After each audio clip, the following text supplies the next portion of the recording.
காலத்தின் தேவைக்கேற்ப தன்னை மாற்றி அமைத்துக் கொள்ள வேண்டும். பாபு மதன் மோகன்லால். பழைய பழக்க வழக்கங்கள் இப்போது மறைந்து வருகின்றன. அவர் நிறைய பணி செய்ய வேண்டியிருக்கிறது. ஆனால் அவரது மனநிலை அதை நோக்கியதாக இல்லை என்பதும், வெற்றியை காணக்கூடிய வழிமுறைகளையும் ஊடகங்களையும் அவர் உருவாக்கிக் கொள்ளவில்லை என்பதும் வருந்தத்தக்கதாகும். அவரது நன்மைக்காக நான் ஒரு எளிய கொள்கையை உங்களுக்கு கூறுகிறேன். அதை அவர் தினமும் ஒரு குறிப்பிட்ட நேரத்தில் தவறாமல் பின்பற்ற வேண்டும். அதுதான் பிரார்த்தனையாகும். எண்ணங்களின் வடிவத்தில் அவர் பார்வைக்கு வரும் அவரது குறைபாடுகளிலிருந்து விடுபடுவதற்கான பிரார்த்தனையுடன் அவற்றை இறைவன் முன் சமர்ப்பிக்க வேண்டும். அதனுடன் வழக்கமான தியான பயிற்சியும் தொடரப்பட வேண்டும். குளிர்ச்சியான சந்தன கட்டையிலிருந்து நெருப்பு உருவாக்கப்படுவதில்லையா? காய்ந்த மரத்தை வெப்பமாக்கும் செயல்முறையின் மூலம் நேராக்குவதில்லையா? மக்கள் தன்பால் ஈர்க்கப்படுவதை ஊக்குவிக்கும் வகையில் அவர் தன்னை சீரமைத்துக் கொள்ள வேண்டும். இது தொடர்பாக அவர் தெரிந்து கொள்ள விரும்பும் விஷயங்களை பற்றி அவர் எப்போது வேண்டுமானாலும் என்னிடம் கலந்து ஆலோசிக்கலாம். நான் பதிலளிப்பேன். இந்த தீய குணம் அவரது சீடர்களிடையே பரவிவிடுமோ என நான் அஞ்சுகிறேன். ஆகவே நான் உங்களுக்கு பிரத்யேகமாக எச்சரிக்கை செய்து அறிவுறுத்துகிறேன். ஆன்மீகம் மட்டுமே எதையும் செய்துவிட முடியாது. மிகச் சிலரால் மட்டுமே இதை புரிந்து கொள்ள முடியும். பொதுவாக மக்கள் வெளியில் தெரிகின்ற விஷயங்கள் மூலமே உள்ளுக்குள் இருக்கும் திறனை அறிகின்றனர். பிறருடன் உரையாடும் போது உரையாடலில் அவர்களை ஈர்க்கக்கூடிய நெகிழ்வுத்தன்மையும் மென்மையும் இருக்க வேண்டும். இது விதிவிலக்கின்றி அனைவருக்கும் பொருந்தும். ஒருவரிடம் ஆன்மீகத்தை பொறுத்தவரை எந்த குறையும் இல்லாமல் இருந்தாலும் அதை வெளிப்படுத்தும் விதம் திருப்திகரமாக இல்லாமல் இருந்தால் அவரை பூரணமானவராக நான் கருத மாட்டேன். ஒருவரிடம் ஆன்மீகத்தை பொறுத்தவரை எந்த குறையும் இல்லாமல் இருந்தாலும் அதை வெளிப்படுத்தும் விதம் திருப்திகரமாக இல்லாவிடில் அவரை பூரணமானவராக நான் கருத மாட்டேன். அதுதான் வெளிப்புற நடத்தை அப்படின்னு சொல்றாரு. ஆன்மீகம் எனது பொறுப்பு, கேரக்டர் உங்களுடைய பொறுப்பு, கேரக்டர் ஃபார்மேஷன் அப்படின்னு சொல்றாரு. அந்த ஒரு வெளிப்புற நடத்தை வெளிப்படுத்துகின்ற விதம் திருப்திகரமா இல்லை என்றால் அவர் ஒரு கம்ப்ளீட் பர்சன், ஒரு பர்ஃபெக்டான ஆளு அப்படின்னு நம்மளால சொல்ல முடியாது. தனக்கு உரியதை பெற்றுக்கொள்வது என்பது முற்றிலும் வேறு விஷயம். இந்த இடம் நம்ம எல்லாருமே புரிந்து கொள்ளணும். அதாவது நீங்க எப்படிப்பட்ட நடத்தை உடையவராக இருக்கிறீங்க அப்படிங்கிறது ரொம்ப ரொம்ப முக்கியமான விஷயம். உங்களுடைய நடத்தையில, உங்களுடைய பேச்சுல, நம்முடைய செயல்பாடுகள்ல ஒரு மென்மைத்தன்மை, ஒரு மிதத்தன்மை, நெகிழ்வுத்தன்மை இதெல்லாம் நமக்குள்ளார வந்தாதான் நம்ம ஆன்மீகத்துல முன்னேறணும் அப்படின்னு நம்ம சொல்லிக்கலாம். உள்ளுக்குள்ளார நல்ல ஒரு கண்டிஷன்ல இருந்தோம், அதை வெளிப்படுத்துற விதம் திருப்திகரமாக இல்லாவிட்டால் அவர் ஒரு பர்ஃபெக்டான ஒரு அபியாசி கிடையாது. தனக்கு உரியதை பெற்றுக்கொள்வது என்பது முற்றிலும் வேறு விஷயம். ஆனா நீங்க பிராக்டிஸ் பண்றீங்க, உங்களுக்கு குருநாதர் மேல அன்பு இருக்கு, அதனால உங்களுக்கு டிரான்ஸ்மிஷன் கிடைக்குது, அதனால நீங்க ஆன்மீகத்துல முன்னேறீங்கிறதெல்லாம் வேற விஷயம். அது பாட்டுக்கு அது நடந்துகிட்டு இருக்கும். பட் அது வெளியில தெரியாத வரைக்கும் வேற எந்த பிரயோஜனமும் அதனால கிடையாது. இருப்பினும் நான் முக்கியமான இரண்டாவது விஷயத்திற்கு வருகிறேன். ஒருவர் தனக்குரிய பலனை மட்டும் அடைந்து மற்றவர்களை சீரமைக்கும் அளவிற்கு தன்னை தயார்படுத்திக் கொள்ளவில்லை என்றால் அவரை நான் சுயநலவாதி என்றுதான் அழைப்பேன். இந்த வார்த்தைகள் கடுமையானவையாக தோன்றலாம். ஆனால் இந்த வார்த்தைகளின் மூலம் அவர் தயார் நிலைக்கு தூண்டப்பட்டால் இவைதான் இனிமையானவை ஆகும். பாபு மதன் மோகன்லாலுக்காக நான் கூறிய இவற்றை நீங்களும் கவனத்தில் கொள்ள வேண்டும். இவை பசுமையாக நினைவில் இருக்கும்படி பெரும்பாலான சந்தர்ப்பங்களில் அடிக்கடி வாசிக்கப்பட வேண்டும். ஒரு போர்டுல எழுதி வீட்டுல தொங்க விட்டுக்கணும் அப்படின்னு சொல்றார். ஏன் அப்படின்னா இது பாபு மதன் மோகன்லாலுக்கு மட்டுமல்ல, பாபுஜிக்கு மட்டுமல்ல, நம்ம ஒவ்வொருத்தருக்கும் இது வந்து ஒரு ஒரு முக்கியமான வார்த்தை. எப்படி? இப்ப சகஜ மார்க்கத்துக்குள்ளார வரும்பொழுது நம்ம எல்லாரும் ஒரு எண்ணத்துல வர்றோம். அதாவது நமக்கு ஒரு ரிலாக்சேஷன் கிடைக்கணும். நம்ம கொஞ்சம் அமைதியா இருக்கணும். நம்ம கொஞ்சம் நிம்மதியா இருக்கணும். பல பிரச்சனைகள்ல இருந்து விடுபடணும் அப்படின்னு இங்க வர்றோம். ஆனா இங்க வந்த உடனே இவங்க ஒரு ப்ரெஷர் நமக்கு குடுக்கறதா நம்ம ஃபீல் பண்றோம். இங்க ஹெச்எஃப்என் பண்ணணுங்கிறாங்க, சென்டர்ல வாலண்டியர் ஒர்க் பார்க்கணுங்கிறாங்க, அது செய்யணுங்கிறாங்க, இது செய்யணுங்கிறாங்க. இப்படி ஏங்க நாங்களே கொஞ்சம் எல்லா வேலைகளையும் விட்டுட்டு கொஞ்சம் நிம்மதியா, அமைதியா இருக்கலாம்னு தானே வர்றோம். ஏன் இதெல்லாம் பண்றீங்க? அப்படிங்கிற கேள்வி புதிதாக சேர்ந்த அபியாசிகள்ல இருந்து 10, 20 வருடம் வேலை செய்யற எல்லா அபியாசிகள் வரைக்கும், தியானம் பண்ணிட்டு இருக்க எல்லா அபியாசிகள் வரைக்கும் நமக்குள்ளார இருக்கு.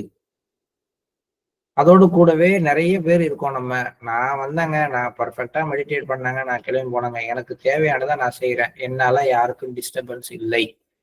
நான் வருவேன், கரெக்ட்டா மெடிடேஷன் பண்ணுவேன், கரெக்ட் டயத்துக்கு சத்சங் அட்டெண்ட் பண்ணுவேன். எனக்கு தேவையான உணவ மட்டும் நான் வீணாக்காம சாப்பிடுவேன். நான் பாட்டுக்கு கிளம்பி போயிட்டு இருப்பேங்க. என்னுடைய வேலையினால, என்னுடைய வருகையினால எந்த விதமான பிரச்சனையும் இருக்காது. நான் வந்து சாப்பிட்டுட்டு போறதுக்கான அளவுக்கு டொனேஷன் நான் போட்டுடுறேங்க. இதுக்கு மேல என்னங்க வேணும்? அந்த இத பாருங்க, இத பாருங்க, இந்த பொறுப்பு எடுத்துக்கங்க, இதெல்லாம் நமக்கு ஒத்து வராதுங்க. அப்படின்னு சொல்லக்கூடியவர்கள் இருக்கிறோம். இல்ல அப்படி இனிமே இருக்கலாம்னு நினைக்கக்கூடியவர்களாகவாவது நம்ம எப்பயாவது இருந்திருப்போம். அடிக்கடி இந்த எண்ணம் நமக்கு வரும். ஏன் நமக்கு இந்த வம்பு? அந்த மாதிரி எண்ணம் வரும்பொழுதெல்லாம் இந்த வார்த்தைகளை நம்ம பார்த்து கொள்ள வேண்டும். ஒருவர் தனக்கு உரிய பலனை மட்டும் அடைந்து அந்த மாதிரி வந்துட்டு போறவங்களுக்கு பலன் கிடைக்காதா? அவங்க ஆன்மீகத்துல முன்னேற மாட்டாங்களான்னா முன்னேறுவார்கள். எந்த வாலண்டியர் ஒர்க்கும் பார்க்கல, எந்த கச்சப்பண்ணும் பண்ணல, மிஷன் ஆக்டிவிட்டி எதுலயும் தன்னை இன்வால்வ் பண்ணிக்கல. தான் உண்டு, தன் வேலை உண்டு. வருவது அவர் வேலையை அவர் முறையா செஞ்சுட்டு போறவர். இவங்க வந்து யாரை விட பெட்டர்னா வந்து குறை சொல்லிட்டு அந்த வேலையும் செய்யாம வேலை செய்யறவங்களையும் குறை சொல்லிட்டு இருக்கவங்களோட பெட்டர்னு நம்ம நினைக்கலாம். ஆனா இவங்களுக்கு பத்தியும் ஒரு எண்ணத்தை சொல்றாரு அவர். ஒருவர் தனக்குரிய பலனை மட்டும் அடைந்து மற்றவர்களை சீரமைக்கும் அளவிற்கு தன்னை தயார்படுத்திக் கொள்ளவில்லை என்றால் அவரை நான் செல்ஃபிஷ் பீப்புள்னு சொல்லுவேங்கிறார். சுயநலவாதி. ஒரு சுயநலவாதியால எப்படி வந்து ஆன்மீகத்துல பெரிய அளவுல விரிவடைய முடியும்? ஒரு சுயநலவாதியுடைய இதயம் எப்படி இறுக்கமா இருக்குமோ அந்த மாதிரிதான் அவங்க இதயமும் இருக்க முடியும். இந்த வார்த்தைகள் கடுமையானவையாக தோன்றலாம். நான் இப்படி சொல்றேன், அவங்க எல்லாம் வந்து ஒரு செல்ஃபிஷ் ஃபெலோஸ் அப்படின்னு சொல்றேன். இந்த மாதிரி எண்ணம் வரும்பொழுதுதான் நம்மளுடைய சுயநலம் நம்மகிட்ட வேலை செய்யுதுங்கிறார். சொல்லிட்டு நான் சொல்றது உங்களுக்கு கடுமையா இருக்கும். ஆனால் ஒருவேளை இந்த வார்த்தைகளை நீங்க உள்ள வாங்கி, ஓஹோ நான் ரொம்ப சுயநலமா இருக்கணும், என்னுடைய முன்னேற்றத்தை பத்தி மட்டும் சிந்திக்கிறணும், என்னை பத்தி மட்டும் திங்க் பண்றணும் அப்படின்னு நான் நினைக்கும் பொழுது ஒரு விதத்துல நான் தூண்டுதல் பெற்று இனிமேற்கொண்டு இது மாதிரி இருக்க மாட்டேன், மாறுவேன் அப்படிங்கிற தயார் நிலைக்கு தூண்டப்பட்டால் இந்த வார்த்தைகள் தான் இனிமையானவை ஆகும். ஸோ கடுமையானவை அப்படின்னு நினைக்கிற இதே வார்த்தைகள் இனிமையானவையாக மாறிவிடும். பாபு மதன் மோகன்லாலுக்காக நான் கூறியவற்றை நீங்களும் கவனத்தில் கொள்ள வேண்டும். மேலும் இவை பசுமையாக நினைவில் இருக்கும்படி பெரும்பாலான சந்தர்ப்பங்களில் அடிக்கடி வாசிக்கப்பட வேண்டும். பாபுஜி இப்ப தென்னிந்திய பயணத்தின் சுருக்கமான கணிப்பீடு. அவர் வந்து சவுத் இந்தியா ஃபுல்லா டூர் போயிட்டு வந்ததை பத்தி லாலாஜி என்ன சொல்றாரு டோட்டலா அப்படிங்கிற விஷயத்த எழுதுறார். மதிப்பிற்குரிய லாலாஜி, அன்பு ராம்சந்திரா சுமார் 1.5 மாதங்கள் தென்னிந்தியாவில் சுற்றுப்பயணம் செய்தார். அங்கு அவர் செய்த முக்கியமான பணிகளை காண தனித்திறன் வேண்டும். அவருக்கு இடப்பட்ட ஒவ்வொரு உத்தரவையும் அவர் பூர்த்தி செய்தார். அவரது வேலையின் ஒரு சிறப்பம்சம் அவரது புத்தி கூர்மையை பெருமளவில் எடுத்துக்காட்டுவதாக இருக்கிறது.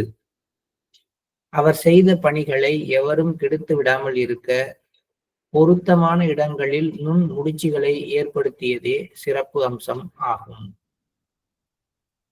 அது ஒரு முக்கியமான விஷயமாக சொல்றாரு.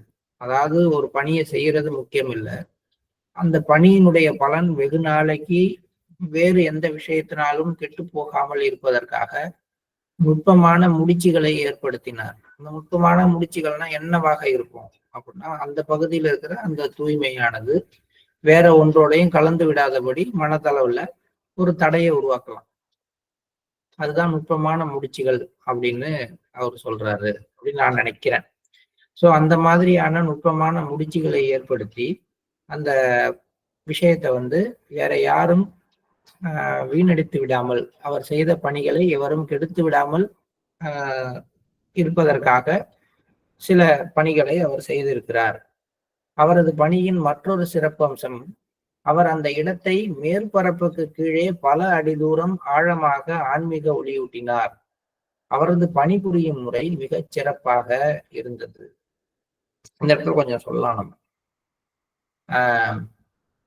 நம்ம சாதாரணமா என்ன சொல்லுவோம்னா, எந்த ஊர் தண்ணி குடிச்சு வளர்ந்தாங்க, எந்த ஊர் மண்ணு அப்படிங்கிற ரெண்டையும் ஒருத்தர் கேரக்டரோட நம்ம எப்பயுமே டிஃபைன் பண்ணும்போது சொல்லுவோம். அந்த மண்ணு அப்படிதான் இருக்கும். இந்த மண்ணு மதுரை மண்ணுல பிறந்தவங்க, தஞ்சாவூர் மண்ணுல பிறந்தவங்க, சிறுவாணி தண்ணி குடிச்சு வளர்ந்தவங்க, அப்படிலாம் நம்ம அடிக்கடி சொல்லுவோம். என்ன அப்படின்னு கேட்டீங்கன்னா, ஒரு குறிப்பிட்ட பகுதியில பிறந்த எல்லா மனிதர்களும் அந்த மண் வாகு, அதாவது அந்த மண்ணுக்குரிய ஒரு குணாதிசயம் அப்படின்னு சொல்ற மாதிரி ஒரே மாதிரியான குணாதிசயங்களை வெளிப்படுத்துறவங்களா இருப்பாங்க. அதனாலதான் அந்த ஊர் பேரை சொல்லி அந்த ஊருக்காரங்களா அப்படி இருக்காங்க அப்படின்னு சொல்றது. இதுக்கு ஒரு பெரிய காரணம் இருக்கலாம் அல்லது இல்லாமலும் இருக்கலாம். எனக்கு தோன்றதுதான் நான் சொல்றேன். நம்மளுடைய இதயத்தினுடைய பிண்ட பிரதேசம் அப்படிங்கிறதுல முக்கியமானது பிருத்திவி சக்கரம், அதாவது நிலம்.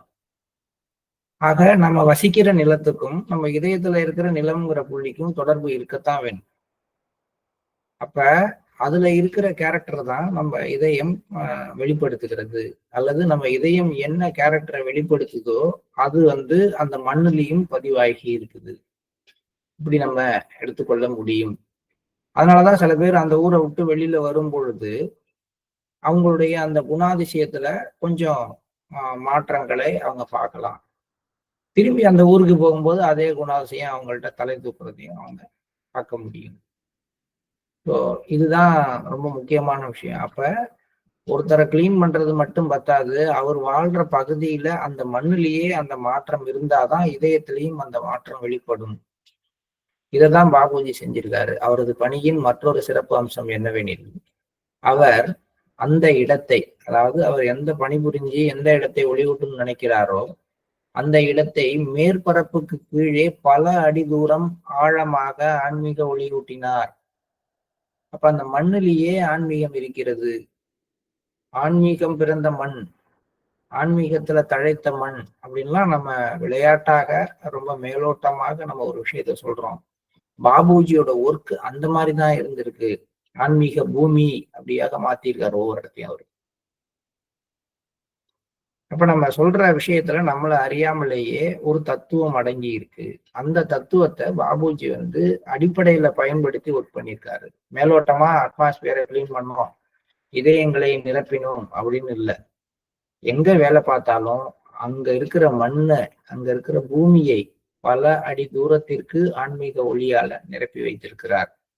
அதனால ஒவ்வொன்றும் ஆன்மீக பூமியாக மாறிக்கொண்டிருக்கிறது. அதனால அந்த பகுதியில ஏகப்பட்ட அந்த ஆன்மீக உணர்வுகள் தூண்டப்பட்டு அங்க வாழ்றவங்கள்ட்ட எல்லாம் ஒரு ஆன்மீகத்துக்கான ஒரு இன்க்ளினேஷன் தன்னால வர ஆரம்பிச்சு மெல்ல மெல்ல அங்க பிறக்கிற ஒவ்வொரு பிள்ளைகிட்டையும் அந்த எண்ணம் வர ஆரம்பிக்குது. இதுதான் அடுத்தடுத்து நடக்க போகுது. அப்ப ஒரு பகுதியில ஏன் வந்து அடுத்தடுத்த தலைமுறையில ஒரு ஆன்மீகமானது தூண்டப்படுது அப்படிங்கிறதுக்கு அடிப்படை எப்படி பாபுஜி வேலை செஞ்சிருக்காருங்கிறத லாலாஜி சொல்றதுல இருந்து நம்ம புரிந்து கொள்ளலாம். ஒரு குறிப்பிட்ட ரயில் நிலையத்தையும் பணி செய்ய வேண்டிய இடத்தையும் அடைவதற்கு முன்னரே அவர் அங்கு பூமியில் ஊடுருவியுள்ள குறைபாடுகளை முதலில் வெளியேற்றுவார். ஒரு ஊருக்கு போகணும், கன்னியாகுமரி போகணும், இல்ல மதுரை போகணும், எங்கேயாக இருந்தாலும் சரி, அங்க போறதுக்கு முன்னாடியே அவருடைய வேலை என்னன்னா, அங்க அந்த பூமியில இருக்கக்கூடிய குறைபாடுகளை முதலில் வெளியேற்றுவார். நம்ம யாருமே யோசனையே பண்ணியிருக்க மாட்டோம் இல்லையா? ஸ்பிரிச்சுவல் ஒர்க்குன்னா ஹார்ட்ல நினைச்சிருப்போம், ஸ்பேஸ்ல நினைச்சிருப்போம். பாபுஜி செஞ்ச ஸ்பிரிச்சுவல் ஒர்க்கு எர்த்துல. அவர் அங்கு பூமியில் ஊடுருவியுள்ள குறைபாடுகளை முதலில் வெளியேற்றுவார். அதுக்கப்புறம் வெளியேற்றி என்ன அதை வெளியில ஸ்பேஸ்ல விட்டுற மாட்டார். இன்னும் சிறப்பாக அந்த குறைபாடுகளை அங்கு காற்றில் பரவ விடவும் இல்லை. அவர் வெளியேற்றிய மற்றும் தேர்ந்தெடுத்த குறைபாடுகளும் சுத்திகரிக்கப்பட்டன. இதனால் அதன் விஷம் ஒரு ஆபத்தான தொற்று நோயின் தன்மையை பெறவில்லை. அது ரொம்ப ரொம்ப முக்கியம். அதாவது வந்து ஒரு ஃபேக்டரியில இருந்து கழிவுப் பொருட்களை வெளியேற்றுறது அப்படிங்கிறது அந்த ஃபேக்டரியை சுத்தமா வச்சுக்கணும். ஆனா அந்த கழிவு நீர் வெளியில இருக்கிற பகுதிகளில் கலந்து அந்த பகுதியை சுற்றுப்புறத்தை கெடுத்துருங்கிற மாதிரி ஒரு ஒரு பகுதியை வந்து ஆன்மீக ஒளியூட்டுறாரு, தூய்மை செய்யறாரு. அங்க இருக்கிற அழுக்குகள் எல்லாம் வெளியேற்றப்பட்டால் எங்கே செல்லும்? நம்ம டெய்லி கிளீன் பண்றோம், நம்ம கிளீன் பண்ணி அனுப்புற அந்த அந்த மாசுகள் எல்லாம் எங்கே செல்லும்? இந்த கேள்வியெல்லாம் எனக்கெல்லாம் ஜாயின் பண்ண காலகட்டங்கள்ல வந்திருக்கு நிறைய. ஒரு பெரிய சத்சங்கம் நடக்குது, 1,00,000 பேரை உட்கார்ந்துருக்காங்க, ஒரு 1000 பேர் உட்கார்ந்துருக்காங்க, எல்லாரையும் கிளீன் பண்றாங்க. அவங்க இதயத்திலிருந்து எடுக்கப்படுற அழுக்குகள் என்ன ஆகும் அப்படின்னா, அதையும் சுத்திகரிப்பு செய்து அதனுடைய தன்மையை மாற்றி, அதுக்கு இப்ப சொல்றாங்கல்ல, ஃபேக்டரியில இருந்து வெளில வர்ற தண்ணிய திரும்பி சுத்திகரிப்பு செய்து அதுக்கப்புறமேட்டுக்கு அனுப்புறாங்க அப்படின்னு. அதுபோல அவரும் என்ன பண்ணிருக்காரு, கீழே இருந்து எடுத்து வெளியில விடப்பட்ட அந்த குறைபாடுகளை, வெளியேற்றிய தேர்ந்தெடுத்த குறைபாடுகளை சுத்திகரிப்பு செய்தார் திரும்பி. அதனால அது ஒரு பாய்சனஸா மாறல. அது திரும்பி இன்னொருத்தவங்களை போய் பாதிக்கின்ற தன்மையை பெறவில்லை. ஆனால் ஒரு இடத்தில் அவர் ஒரு குறும்புத்தனம் செய்தார், அது நிச்சயம் அப்படிங்கிறார். ஒரு இடத்துல என்ன பண்ணியிருக்காரு, துவாரகையை போய் சேர்ந்ததும் அங்குள்ள குறைபாடுகளால் உருவாகும் விளைவை வெளியே எடுத்து அதை சுத்திகரிப்பதற்கு பதிலாக மேற்கு திசை நோக்கி திருப்பினார். இப்போ வெஸ்டர்ன் கண்ட்ரிஸ் மேல, வெஸ்டர்ன் சைடு மேல, வெஸ்டர்ன் கண்ட்ரிஸ் மட்டும் வச்சுக்க கூடாது, அந்த தன்மையை வந்து அந்த அரப் கண்ட்ரிஸ், அதுவும் வெஸ்டர்ன் சைடு தான் இருக்கு. ஸோ அந்த சைடு ஃபுல்லுக்கும் அந்த விஷயங்களை எல்லாம் அனுப்பி வச்சாரு அப்படி சொல்லிட்டு, அவரது செயலை நான் குறும்புத்தனம் என்று குறிப்பிட்டாலும் உண்மையில் அந்த நேரத்தில் அதுதான் எனது விருப்பமாக இருந்தது. ஏன்னா அந்த பகுதியில ஒரு அழிவை ஏற்படுத்துறதுக்கு அது தேவைப்பட்டிருக்கலாம். ஸோ இதை எல்லாத்தையும் சேர்த்து அங்க அனுப்பி வச்சாரு அவரு. இது அவருடைய குறும்புத்தனம் அப்படின்னு நான் சொல்ல மாட்டேன். நானும் அதை உள்ளார அதான் விரும்பினேன். இடைநிறுத்தம். மதிப்பிற்குரிய லாலாஜி, அடுத்த 100 ஆண்டுகளுக்கு சக்தி ஊட்ட வேண்டிய அவசியம் இல்லை என்று என்னும் அளவிற்கு கோயில்களை மிக அதிக சக்தியால் அவர் நிரப்பி இருக்கிறார். இதற்கும் மேலாக அவர் கடந்து சென்ற தெருக்களையும் பாதை வழிகளையும் தியானம் செய்வதற்கு ஏற்ற இடமாகும் அளவிற்கு சக்தியால் நிரப்பியுள்ளார். அடிக்கடி நாங்க சொல்லிக்குவோம், பாபுஜி மெட்ராஸ்ல இருந்து கிளம்பி கன்னியாகுமரி போயிட்டு திரும்பி போனா அந்த ட்ரெயின் ரூட்டை பாத்தீங்கன்னா அங்க எல்லா இடத்துலயும் ஒரு ஒரு பெரிய சென்டர்ஸ் உருவாகி வந்திருக்கிறத பார்க்கலாம். அதுக்கு என்ன காரணம், ஏன் பக்கத்துல அந்த பக்கம் இந்த பக்கம் பாத்தீங்கன்னா இருக்க மாட்டேங்குது. அவர் அந்த அந்த ரூட்ல போன ஊர்கள்ல பார்த்தா நிறைய முக்கியமான இடங்கள்ல எல்லாம் இருக்கிற சென்டர்ஸ் எல்லாம் ஒரு புள்ளி வச்சு டாட் எல்லாம் சேர்த்தோம்னா அது nearest the travel place of Bapuji, அவர் டிராவல் பண்ண இடமா இருக்கும் அப்படின்னு நாங்க இப்ப இல்லை. அதெல்லாம் வந்து அவருடைய அந்த 2வது பகுதி இருக்கு இல்லையா, அவருடைய சுயசரிதத்தின் 2ஆம் பகுதி, அதை படிக்கும் பொழுது பேசிக்குவோம். அது நீங்க பார்க்கலாம். நீங்க சென்னையில இருந்து கிளம்புனா சென்னை, அப்புறம் விழுப்புரம், அப்புறம் கும்பகோணம், தஞ்சாவூர், மதுரை, ராமேஸ்வரம், இப்படி அவர் போன பகுதிகளில் பல இடங்கள்ல மையங்கள் உருவாகி இருக்கிறத வரிசையா அந்த ட்ரெயின் ரூட் இருக்கிற இடத்துல எல்லாத்துலயும் பார்க்க முடியுது. சில நகரங்கள் எவ்வளவு ஒளியூட்டப்பட்டன என்றால் அங்குள்ள சுவர்கள் கதவுகளிலும் கூட அதன் பிரதிபலிப்பு உள்ளது என்கின்ற அளவிற்கு அவர் ஒளியூட்டியுள்ளார்.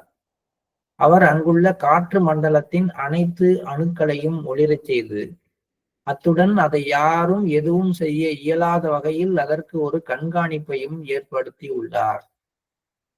இதெல்லாம் வந்து பாபுஜி என்ன செஞ்சாரு அப்படிங்கிறத பத்தி லாலாஜியுடைய மதிப்பீடு. ரெண்டு மூணு விஷயம் இதுல அவர் சொல்லியிருக்காரு. நம்பர் ஒன் வந்து பாபுஜி செஞ்ச ஒர்க்கை வேற யாரும் டிஸ்ட்ராய் பண்ணிடாத அளவுக்கு அங்கங்க அதுக்கு ஒரு நாட்டு போட்டு அந்த ஒர்க்குள்ளார யாரும் என்ட்ரி ஆயிடாத மாதிரி வச்சிருக்காரு. இது ஒண்ணு. ரெண்டாவது, அவரு ஸ்பேஸ்ல மட்டும் ஒர்க் பண்ணல. அவரு ஒர்க் பண்றது எப்படின்னா எர்த்லயும் ஒர்க் பண்ணிருக்காரு. பூமியில் பல அடி ஆழம் வரைக்கும் இருக்கிற குறைபாடுகளை அகற்றி அதை ஒளியூட்டி வைத்திருக்கிறார். மூணாவது, அவர் வெளியில எடுத்த எந்த குறைபாடும் மற்றவர்களுக்குள்ளார திரும்பி போயிடாத இருக்கிற அளவுக்கு அந்த குறைபாடுகளையும் தூய்மை செய்து அதுல இருக்கிற நச்சுத்தன்மையை நீக்கி வைத்திருக்கிறார். நாலாவது, சில இடங்கள்ல இம்பேலன்ஸா கிரியேட் பண்ணி அந்த துவாரகா மாதிரி இடங்கள்ல இருந்து எடுத்த அந்த குறைபாடுகள் எல்லாத்தையும் வெஸ்டர்ன் கண்ட்ரி சைடு டிரான்ஸ்ஃபர் பண்ணியிருக்காரு. அவர் வந்து எந்த ஊர்ல எங்க ஒர்க் பண்ணாலும் அங்க இருக்கிற அவர் ஏற்படுத்தி இருக்கிற அந்த ஆன்மீக ஒளி என்பது 100 ஆண்டுகளுக்கும் மேலாக நிலைத்திருக்கிற அளவுக்கு அவர் அதை சார்ஜ் பண்ணியிருக்காரு. சுவர்கள், கதவுகள் அத்தனையும் கூட அதை பிரதிபலிக்கிற அளவுக்கு அவருடைய வேலை இருந்தது. அடுத்தது, காற்று மண்டலத்தில் உள்ள ஒவ்வொரு துகளையும் அணுவையும் ஒளிரச் செய்திருக்கிறார். இப்ப நம்ம சும்மா வந்து சொல்ல வேண்டியதில்லை, உங்க தாஜி சொல்லிட்டாரு அதனால வந்து இங்குள்ள துகள்கள் எல்லாம் இறை நினைவில் மூழ்கி இருக்கின்றனன்னு நம்ம சொல்ல வேண்டியதில்லை. அது ஏற்கனவே பாபுஜி செஞ்சுட்டு போனதுதான் நம்ம சொல்லிட்டு இருக்கோம் அப்படின்னு கூட நம்ம வைத்துக் கொள்ளலாம். சில இடங்களில் பெரும்பாலும் நகரத்து மக்கள் அனைவருமே ஆன்மீகத்தின் அனைத்து நிலைகளையும் தாண்டி இருக்கக்கூடும் என்ற அளவிற்கு அது நிகழ்ந்தது. ஆனால் எனினும் அது என் நோக்கம் அல்ல. அந்த மாதிரி ஒர்க் பண்ண வேணாங்கிற. இது மாதிரி ஒர்க் பண்ணா அது இயற்கையின் பண்புகளுக்கு முரணானது. ஒரு ஆன்மாவோட பரிணாம வளர்ச்சிக்கான வாய்ப்புகளை தடை செய்யற மாதிரி. நம்ம கேட்கறோம்ல, நான் தான் எல்லாம் ஒத்துக்கிறோம்ல, எல்லாரையும் ஒரே நிமிஷத்துல எது வேணாலும் செஞ்சு ஆன்மீகத்துல மாத்தி விட்டுருங்க அப்படின்னா அது வந்து முறை கிடையாது. அவங்கவுங்க இயற்கையாக தன்னுடைய சூழ்நிலையில வளர்ந்து அந்த ஆன்மா தானே உணர்ந்து மாறுறதுக்கு தான் இயற்கை எல்லாத்தையும் படைச்சிருக்கு. அதுதான் இயற்கையுடைய ஏற்பாடு. ஆரம்பிச்ச உடனே மேட்ச்ல இவருக்கு 10 பாயிண்ட் அவருக்கு 15 பாயிண்ட் மேட்ச் முடிஞ்சு போயின்னு சொன்னா விளையாட்டு இருக்கு. அதனால இயற்கை அந்த மாதிரி ஒரு மேட்சுக்காக ரெடி ஆகல, நம்மளை விளையாட வைக்குது. இந்த இயற்கையுடைய விளையாட்டுல நம்ம எல்லாருமே பங்கு பெற்று நம்முடைய சொந்த திறன்களை, நம்முடைய சொந்த பண்புகளை சரி செய்து சீர் செய்து வர்றதுக்கு தான் இந்த விளையாட்டு. அதனால இந்த மாதிரியான ஒரு ஆன்மீக பணி என்ன ஆகும், இன்னும் விட்டுருந்தோம்னா ஒவ்வொரு மக்களும் சிலை போல மாறி என்ன எல்லா எண்ணம் செயல்பாடெல்லாம் விட்டுட்டு அப்படியே ஆன்மீகத்துல மூழ்கி அப்படியே மாறிடக்கூடிய ஒரு வாய்ப்பு வந்துடும். அது வந்து இயக்கத்தை நிறுத்திடும். அதனால இந்த பணிக்கு வந்து இது என்னுடைய நோக்கம் அல்ல, இது இயற்கையின் பணிக்கு முற்றுப்புள்ளி வைத்திருக்கும். மேலும் இயற்கையினுடைய சாராம்சமான வித்தியாசமும் முரண்பாடும் மறைந்து போயிருக்கும். அடுத்த வார்த்தை ஷார்ப்பா சொல்றார். எசன்ஸ் ஆஃப் த நேச்சருங்கிறது ரெண்டுங்கிறார். ஒண்ணு வந்து டிஃபரன்ஸ், இன்னொன்னு வந்து பேரடாக்ஸ். இயற்கையில இந்த ரெண்டு விஷயமும் இருக்கும். ஒண்ணுக்கு ஒண்ணு முரண்பட்ட நிலை இயற்கையில இருக்கும். இன்னொன்னு வேறுபாடுகள், இயற்கை வந்து வேறுபாடுகள் நிறைந்ததா இருக்கும். மேடு இருந்தா பள்ளம் இருக்கும், அப்பதான் தண்ணி ஓட்டங்கிற இயற்கை இயக்கம் இருக்கும். அழுத்தம் அதிகம் உள்ள பகுதி இருந்தா அழுத்தம் குறைவான பகுதி இருக்கும், அப்பதான் காற்று மூவ் ஆகும். வெப்பம் அதிகம் உள்ள பகுதி, வெப்பம் குறைவான பகுதி இருந்ததுனாதான் எல்லா இயக்கங்களும் கரெக்டா நடக்க முடியும். ஆக இது மாதிரி இயற்கையானது வேறுபாடுகள் நிறைந்தது, அது போலவே முரண்பாடுகள் நிறைந்தது. ஒரு இடத்துல சரின்னு சொல்றது இன்னொரு இடத்துல அப்படியே தப்பா இருக்கும். ஒன்றுக்காக ஒன்று இயற்கையில பாராட்டணும் ஆச்சரியப்பட்டோம்னா இன்னொன்னு வந்து அது அப்படியே மாறுபட்ட நிலையில இருக்கும். இந்த பெருசா நம்ம இப்ப சொல்ல வேணாம், நம்ம இயற்கையவே எடுத்துக்கோமே. ஒரு ஒரு புலியை எடுத்துக்கிட்டோம்னா அது கொடூரமானது அப்படின்னு சொல்றது, ஆனா அது தன் குட்டியை பாதுகாக்கும் பொழுது அன்பானதா இருக்கு. இது முரண்பாடு தானே. அன்புன்னா எல்லாத்துக்கிட்டையும் அன்பா இருக்கா, அது வந்து ஒரு நேச்சர். தன் குட்டி கிட்ட அன்பா இருக்கிற புலி தன்னுடைய இறைகிட்ட கொடூரமானது. இது இயற்கையில இருக்கிற முரண்பாடு. இந்த முரண்பாடு தான் இயற்கையை இயங்க வைக்கிறது. ஒன்றிடம் ஒரு மாதிரி இன்னொன்னுல இன்னொன்னாவும் மாறுகின்ற இந்த தன்மையும் ரெண்டு வேறுபட்ட எண்டு இருக்கக்கூடிய ஒன்றுதான் இயற்கை. எவ்வளவு பெரிய விஷயம், இந்த மாதிரி பெரிய பெரிய விஷயங்கள்லாம் சின்ன சின்ன வார்த்தைகள்ல சொல்லிட்டு போயிடுறாங்க. இயற்கையினுடைய சாராம்சமான வித்தியாசமும் முரண்பாடும் மறைந்து போயிருக்கும். அப்ப இதே மாதிரி ஒர்க் பண்ணியிருந்தாருன்னா என்ன பண்ணிருக்கோம்? ஒரு புலி தான் குட்டியை எப்படி அன்பா நேசிக்குதோ அதே மாதிரி அங்க இருக்கிற எல்லாத்தையும் நேசிக்க ஆரம்பிச்சதுன்னா அப்புறம் அது எப்படி இறை தேடும், எப்படி சோறு போடும் தன்னுடைய குட்டிகள்? இந்த மாதிரி தன்மை மனிதர்கள்ட்ட வந்து போய் எல்லாம் எல்லாத்தையும் ஒரே மாதிரி நினைக்க ஆரம்பிச்சு அப்படியே ஆயிட்டாங்கன்னா எந்த வித முரண்பாடும் இல்லை அப்படின்னா எதுவுமே நடக்காது, இயக்கமே நின்று போயிடும். சில கடமைகள் முழுமையாக நிறைவேற்றப்படுவதில் எந்த குறைபாடும் இருந்துவிடக் கூடாது என்பதை பற்றி அவர் எப்போதுமே பய உணர்வுடன் இருந்தார். ஒரு பக்கம் அந்த பயம் இருந்துகிட்டே இருந்தது மாஸ்டர் மேல. நம்மள்ட்ட ஒரு பொறுப்பை கொடுத்துருக்காங்க, பர்ஃபெக்டா செய்யணும், சரியா செய்யணும். இது எல்லாரும் நமக்கு எல்லாருக்குமே இது இருக்கும். மாஸ்டரோட பொறுப்பு ஒண்ணு எடுத்துட்டோம்னா அதை செஞ்சு கரெக்டா முடிக்கணும் அப்படிங்கிறதுல ஒரு பய உணர்வு நமக்கு இருக்கும். அது சில நேரத்துல எல்லை மீறி போய் மற்றவங்க எல்லாரையும் வந்து இப்படி இல்லைன்னா இப்படி வீணா போயிடுன்னு சொல்லி திட்டுற அளவுக்குலாம் போயிடுவோம் நம்ம. இப்ப அந்த பய உணர்வு அந்த அளவுக்கு பாபுஜிக்கும் இருந்தது. இத்தகைய கடினமான பணியில் ஈடுபட்டிருந்த அவர் தன்னிடம் ஒப்படைக்கப்பட்ட பணி நிறைவடைந்ததா இல்லையா என்பதை பற்றி உறுதியற்றவராக இருந்தார். இவ்வளவும் லாலாஜி இவ்வளவு பாராட்டினாலும் இவ்வளவு சொன்னாலும் பாபுஜிக்கு அதுல ஒரு உறுதி இல்லை. இப்ப நம்ம சிட்டிங் கொடுத்துட்டு பிரிசெப்டர் எல்லாருக்குமே அது மாதிரி இருக்கும். நம்ம ஒழுங்கா வேலை செஞ்சோமா, மாஸ்டர் நம்ம ஒரு பணியை கரெக்டா தான் செஞ்சிருக்கோமான்னு ஒவ்வொரு சிட்டிங் முடிச்சோடனே ஒரு பிரிசெப்டர் திருப்தி அடையிறதே இல்லை. 90% நான் என்ன வச்சுதான் சொல்றேன்னு வச்சுக்கோங்களேன். சில பேருக்கு அந்த பர்ஃபெக்டா செஞ்சு முடிச்ச அந்த தன்மையும் அதை புரிஞ்சுக்கிறத குணாதிசயமும் இருக்கலாம். எனக்கெல்லாம் எப்படி இருக்கும்னா பல நேரங்கள்ல சத்சங்கம் கொடுத்துட்டோம், சிட்டிங் கொடுத்துட்டு முடிக்கும் பொழுது முடிச்சிட்டோமா முடிக்கலையோ நம்ம வந்து நல்லா தான் செஞ்சிருப்போமா, இன்னும் கொஞ்சம் நல்லா பண்ணிருக்கலாமா, நம்ம இன்னும் கொஞ்சம் பணிவா இருந்திருக்கலாமா, இன்னும் கொஞ்சம் பிரார்த்தனையோட செஞ்சிருக்கலாமா அப்படின்னு ஒரு எண்ணம் இருக்கும். அது மாதிரி பாபுஜி எப்படி இருந்திருக்காருன்னா தன்னிடம் ஒப்படைக்கப்பட்ட பணி நிறைவடைந்ததா இல்லையா என்பதை பற்றிய உறுதியற்றவராக இருந்தார். அதற்கு காரணம் அவரது எண்ணம் நேர்மறையின் விளிம்பை தொடுவதற்கு சற்று குறைவாகவே இருக்கும் வண்ணம் தன்னை எதிர்மறையாக காட்டிக்கொண்டதே ஆகும். இது என் தவறாகும். ஸோ நேர்மறையின் விளிம்பு எல்லாம் நடந்துருச்சுப்பா, எல்லாம் சரிதான்ப்பா அப்படின்னு தொடாம கொஞ்சம் எதிர்மறை சைடு தன்னை காட்டிக்கொண்டது. இது இருக்கதான் செய்யும். தன்னை பணிவாக வைத்துக் கொள்பவர்கள், தன்னை தாழ்வாக நினைத்துக் கொள்பவர்கள், நான் எப்ப செஞ்சிருந்தாலும் அதை பத்தி வந்து ரொம்ப ஒரு செல்ஃப் கான்பிடென்டோட நினைக்காதவங்க எல்லாத்துக்கும் இந்த எதிர்மறை தன்மை இருக்கும். இது இருக்கிறதுக்கு காரணம் என்னுடைய தவறு தான். அவரை உருவாக்கும் பொழுது இப்படி நான் உருவாக்கி இருந்தேன் அப்படின்னு அவர் சொல்றாரு.